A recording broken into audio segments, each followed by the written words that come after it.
The beef industry's future depends on strong, informed leaders who can navigate challenges from the ranch to Capitol Hill. That's where the Young Cattlemen's Conference, or YCC, comes in.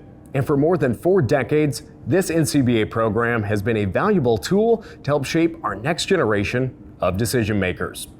Now, joining us today is John Robinson, Senior Vice President of Membership, Communications, and Events for the National Cattlemen's Beef Association.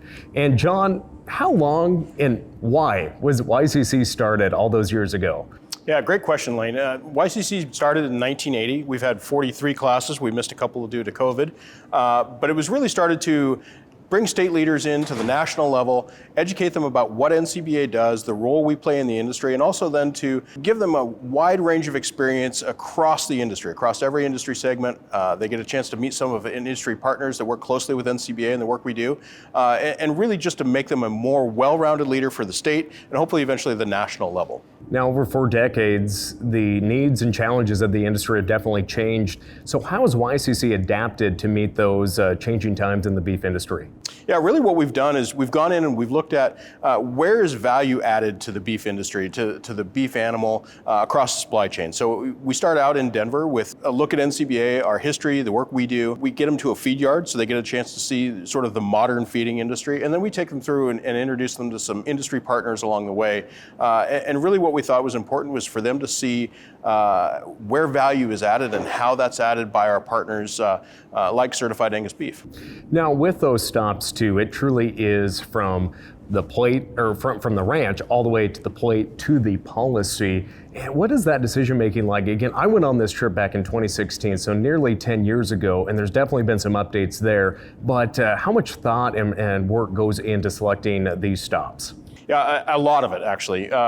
We spend time, obviously the foundation is in Denver and what NCBA does, but we have over the years evolved from, we used to go to Chicago, now we go to Sioux City, Iowa. They have a chance to see the Tyson, the largest beef plant in the country, one of our great sponsors. We go from there to Certified Angus Beef, another great industry partner, adding a lot of value to the carcass.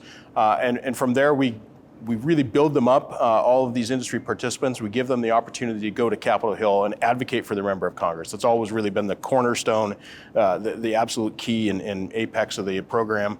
And it's really something that everybody looks forward to and I think is a highlight of their trip. Now, you've been on the trip, you're helping coordinate the trip. What would you tell a young cattleman or woman about the opportunity to go for nearly over 10 days across the nation, why they should consider applying for this leadership program?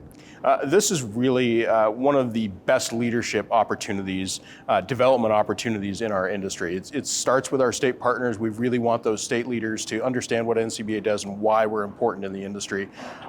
What I would say to them is, don't take my word for it, take our participants' word for it. Many of them come back to us and say, this is a life-changing event. They change their outlook on the industry, they change their outlook on their future, and it really gives them a good foundation for future leadership opportunities. Well, it's always great seeing all those alumni. We all wear these YCC pins on our lapels, and whether it was a year ago or 40 years ago, it's so great connecting with those YCC participants and future participants. So John, thanks for shedding a little light on the program. You bet. Thank you, Lane. Now, the Young Cattlemen's Conference gives you the tools, connections, and experiences you need to make a real impact as a leader in the beef industry. For more information about the selection process, contact your NCBA-affiliated state or breed association.